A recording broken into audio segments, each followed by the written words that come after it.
I'm actually intrigued. I haven't 2v2 established. Bomb down for they've done too much damage. Apeks, it is certainly on there. He does. He's fully tucked in, and now he reveals his position to 2 headshots deep as the angle is deep. Has to try and pull the pressure. He has no kit. It would be 10 for Stico. Does that work? You can't decide now as John attacking on CS2 is deep as the angle. He is going to retreat actually and not commit to that fight. So keeps the numbers in favor of Imperial. And Stico's pushed forward at short side, trying to apply some pressure towards spawn. It will be 3 players held behind the smoke for the time being, but Stico's found himself a little hobbit hole. A little hidey spot here for Stico. Does that work? You can't see him? It does. He's fully tucked in, and now he reveals his position to 2 headshots. 2v2 established. Bomb down for Apeks. It is certainly on their side now. JL, but apparently that's a Dexter move. Dexter's done it to JL before, and we saw him do it again in the game we were casting Fnatic FaZe. So I'm actually intrigued. I haven't really done too much digging on CS2. Is it as deep as the angle is deep? That is something we maybe have to I didn't even know you could full hide in there. I knew you could go in, but I've never thought to look right. Because that's the thing, when you're playing this game, your model feels big. You feel massive. You feel like your barrel's always poking around the corner. It really isn't.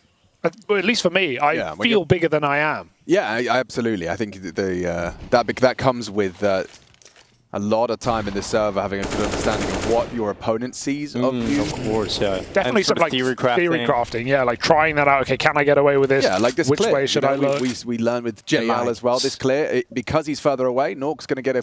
Oh, no, he's not. Yeah, he is. Get that information without poor old Jota having a chance. Ooh, that's big. They are big. Into the site. It was about really... Bolt is the only one that could have kicked up enough of a fuss, a couple of shots. But this Force Spy doesn't get anything going for Imperial. And Vinny is stuck with the Mag 7. Ooh, Stico peeks into him. It is going to be a double pump from the Mag 7. Ooh, gunk probably still going to be felt coming into map 2. I think for Apeks, you're relieved you brought that game back from, what was it, 12-7 the other way? 12-7, yeah. You know, on the T side of Overpass, on your opponent's map pick, very impressive win. And so while that will break Imperial, I think Apeks is just thinking, all right, let's make the most of that. Let's not waste that opportunity and take this to 3 and make our day any longer than it has to be. We've got Fnatic to play tomorrow, or perhaps. Yes, indeed, we do. That's the goal. Plenty more action. And I think this was, I would say, the most up in the air game. I think it was pretty obvious, you know, some of the favorites you would have coming into this group. And those favorites have moved through, and maybe that is with hindsight, but you know, from seeing Counter-Strike be played so far in the first few days of Group C, this was a matchup that could be a lot tighter. Yeah, I mean, you see an example of what style can look like with Kixon. You know, the Apeks sticker, it's topical, it's his team. Glittery. Complementary color with the Asimov. That's a nice craft. It's a piece with some glitter that doesn't look tacky. Yeah, that one he spelled out FAP, which I believe is his favorite band. Yeah. Yeah. The Fat Band. Fat Ping. Yeah. It's great music from that band. Yeah. Minimal. Do like the black Doppler as well. Pretty nice combination from Kixon. We're going to get the unicorn round here, lads. No blood drawn. I mean, a little bit of damage. The horny horse, as some call it. That's what they have been calling it, yeah, historically. It was the Brothers Grimm that coined that one.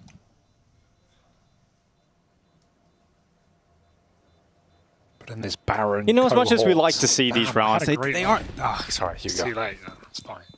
You guys cool? Sorry about that, Hugo. I kind of stepped in your toe. I don't think I'll ever get to use that again. Do it now, then. No, it's too late. It's too late. Moment's gone. But thanks, It brother. happens. Yeah. It happens. And it's not a unicorn round. So what did we learn? Nothing. Absolutely nothing. And that's what happened in that round. Someone in the Apeks cheering squad sounds like Chad. Like, I don't know, I just, every time the Apeks went around, I hear, in my mind, I can hear Chad go, "Nice guys, come on!" I don't know why, through the headset, but yeah, it sounds similar. Chad's just over there. I haven't seen him in a while, so maybe you're onto something there, He's Alex. actually the biggest Apeks fan. New coach. I have to say, Apeks made quite the move, sort of decorating our mannequins. I saw that. Apex That's merch. very smart. Yeah, I'm not going to remove it. No, exactly. It's a very smart play. And they've got some fantastic teams. I think their content team were pumping out some incredible content during their run in Paris. Spoke to those guys. They were doing crazy hours to make that happen. Because you never think about all the content teams that film teams really hard and then they get grouped. Yeah. Or they go out in the first round of playoffs. Yeah, I mean, that actually happened for Big for a long time. They had one of the best videographers. His name is Johannes Lenner, and yes, I love that guy. And you know, unfortunately, he doesn't go to the events anymore because Big would always just go out in the group stages. There wasn't a whole lot for him to edit. The movie, yeah, the same story. Just always sad. And when they played well one time, he was like, "It's great to edit something." Yeah, they're considering a reaggress round. This Sansanito, he's responsible for holding this, but I mean, one flashbang to well timed, and he's cooked. Uh-oh, they hear this. And they poke their head. Far too easy. And now the jig is up. Vinny drops his util to delay them. This is perfect play from Imperial. Smoke on top. Job's a good one. You have to walk through the smoke and look at Vinny. He already knows the perfect position to adopt. Bolt's donut. Penny and Jota re-clearing middle. No one home. This is really awkward for Apeks now. Good flash. Does he jump up? No. He's got it. Clear. Easy kill. Back behind the cover. Just about. There's not even a trade attempt in with the molly picked up. He will put it in its place. 20 seconds. It's a save. Yeah, that's a really perfect round from Imperial. That push for the info. Catching Sansanito, pulling out the nades. It's, yeah, the perfect combo. That is what Chad Birchall would call active play towards B, right? Not just sitting back, waiting for the hit, getting curious, investigating, and figuring out exactly what Apeks are cooking up in the kitchen. Sweet treat for Imperial with 5 alive as well. The large lady must sing. Yep. And the moths must head towards the feather. Exactly. As Kixon charges out middle.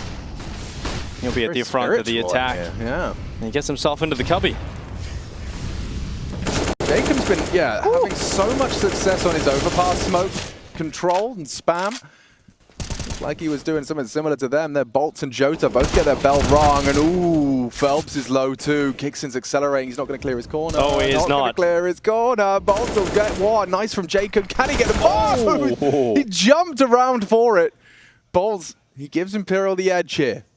It was nearly some aerial combat. It's all on Sansanito. Yeah, he has to hold on to the space. He's got a lot of space too, hasn't he? And there's his teammate getting caught, but they won't read for Sansanito to be so close. Everyone's low. Right behind them, Henny not reacting, not turning away, just using his power position behind the cube. And now Stiko crosses out to peek short, shoot, get this kill, and will.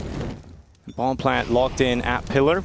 And utility to keep Bolts at bay. 2-on-4 back the other way here for Apeks, and they've got time to get into post-plant positions. They're fighting for it. This is not a bad move, considering how low Bolts is. It's an efficient headshot onto Vinny now. He'll get traded, you'd think, but the spray, it does keep Stiko on his back foot. Vinny moves forward with a Molotov. Stiko repositions, and now Vinny must figure it out. He's ready.